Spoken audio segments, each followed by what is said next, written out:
후보자님, 4월 4일 날 있었던 탄핵 결정문을 읽어보겠습니다. 결정 요지를요. 정부인이 형법 위반 행위로 구성했던 사실관계를 헌법 위반으로 포섭하는 것은 기본적 사실관계는 동일하게 유지하면서 그 위반을 주장하는 법조문을 철회 변경하는 것에 지나지 않으므로 소추 사유의 철회 변경에 해당하지 않는다. 결국은 소추 사유로 들었던 형법상의 내란죄에 대해서는 내란죄 성립 여부, 내란죄에 해당하는지 여부는 소추 사유에서 제외하고 그중에 내란죄 사유로 들었던 사유 중에 사실관계만 일부 헌법 위반으로 포섭해서 결국은 결정을 내렸다는 것이고요.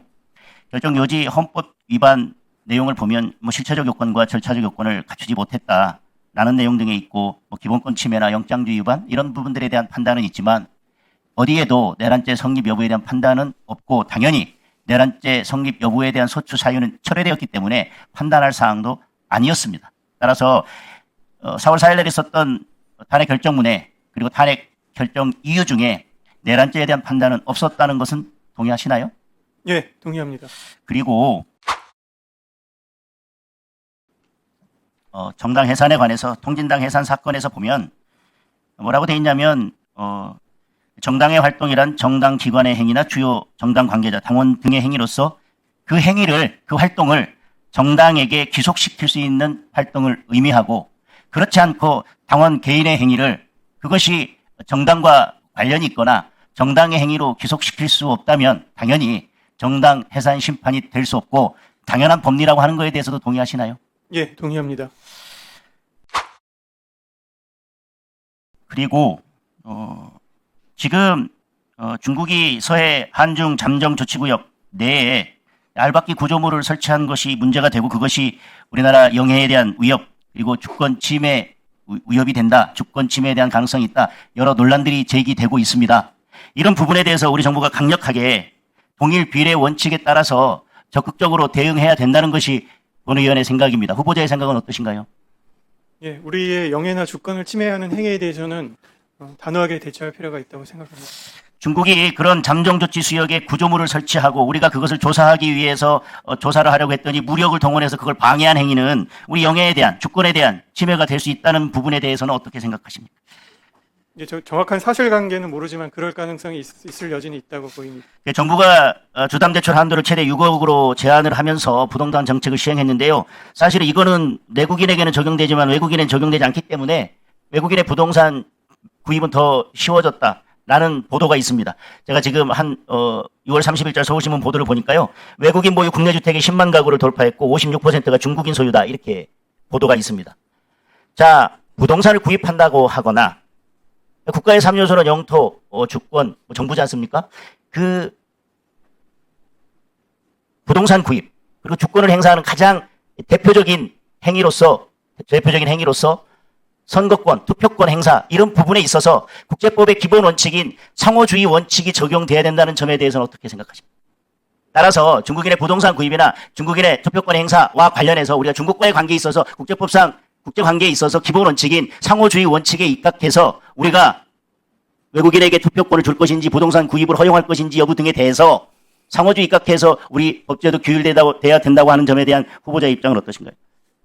예, 지금 말하신 쟁점에 대해서 제가 깊이 생각하지 못했지만은 이름은 그런 방향이 옳지 않을까 생각하는데 좀 더 생각을 가다듬어서 말씀드려야 될 부분이 있을 것 같습니다. 예. 다시 말씀드리지만 국가의 3요소는 영토와 그리고 국민과 주권입니다.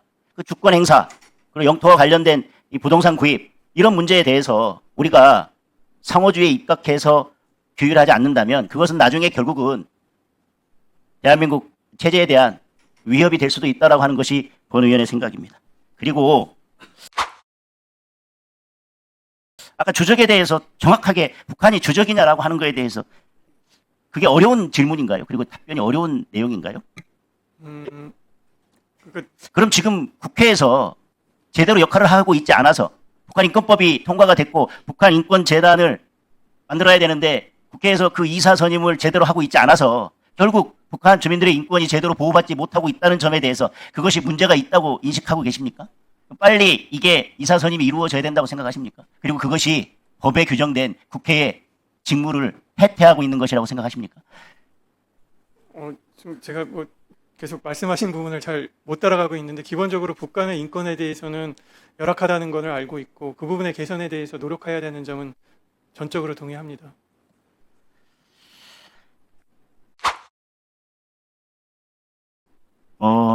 시간이 얼마 없는데요. 헌법 제84조에 대통령은 재직 중에 형사상 소추를 받지 아니한다라고 하는 이 소추에 재판 포함되어 있습니까? 그 재판이라는 명칭 자체는 포함되어 있지는 않지만 고등법원의 해석상 재판을 중지 고등법원 해석이 아니라 후보자의 견해를 묻습니다. 법리적인 후보자의 견해. 지금 위원장님 말씀 제가 답변을 계속 예, 답변 드리십시오. 예, 이 부분에 대해서는 기본적으로 헌법 84조가 재판이라는 용어는 지금 사용하지 않는 것은 맞습니다. 근데 이 형사소송법 246조는 국가소추주의라는 제목으로 공소는 검사가 제기하여 수행한다 이렇게 규정을 하고 있는 것으로 알고 있습니다. 그래서 소추가 결국 소추를 할 수 없다는 것은 공소를 제기하는 것뿐만 아니라 공소의 수행도 금지된다고 해석할 여지가 있다고 생각을 합니다. 검사가 공소를 수행할 수 없다면 법정에서 판사가 피고인만 데리고 재판을 해야 되는데 사실상 그런 재판은 형사소송법상 상정할 수 없다고 생각을 합니다.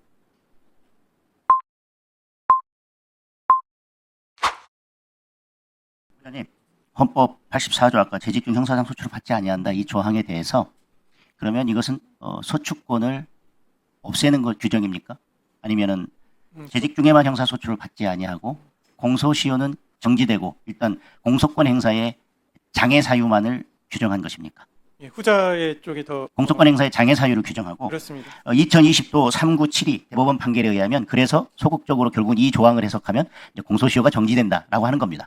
따라서 대통령 재직 기간 중에는 공소시효가 정지되고 대통령이 임기가 끝나면 다시 수사나 소추를 할 수 있지요. 예, 그렇습니다. 그러면 수사권, 소추권도 여전히 살아있고 공소시효만 그 당시에 정지가 되고 다만 공소권 행사에 장애가 발생하는 것입니다. 그러면 이미 기소돼 있는 사건에 대해서 재판권이 사라집니까? 사라진다는 의미는 아니고요. 그러니까 재직 중에는 재판도 중지가 될 수 있다고 생각합니다. 그러니까 중지가 될 수 있다고 하는 견해도 있을 수 있는데 그러면 더 나아가서 재판권이 없어집니까? 재판권 자체는 계속 살아있지만은 그걸 재판권 자체는 살아있다. 그러면 결국은 재직 중에는 재판이 정지된다 하더라도 임기가 끝나고 나면 다시 그 재판은 시작되는 것이 맞습니까? 그건 너무 당연한 너무 당연한 것이죠. 예. 너무 당연한 것입니다. 예. 임기가 마쳐지면 재판이 다시 진행돼야 된다고 하는 것에 대해서는 말씀하신 것처럼 너무 당연한데 그냥 지금은 너무 당연한 것이 너무 상식적인 것이 비상식적인 것으로 취급되기 때문에 너무 당연한 법리에 대해서 제가 한번 확인을 드린 거고요. 그러면 아까 소추의 개념을 공소 제기와 수행까지를 다 포함하기 때문에 재판이 정지된다 그렇게 해석될 수도 있다 이렇게 말씀하셨잖아요.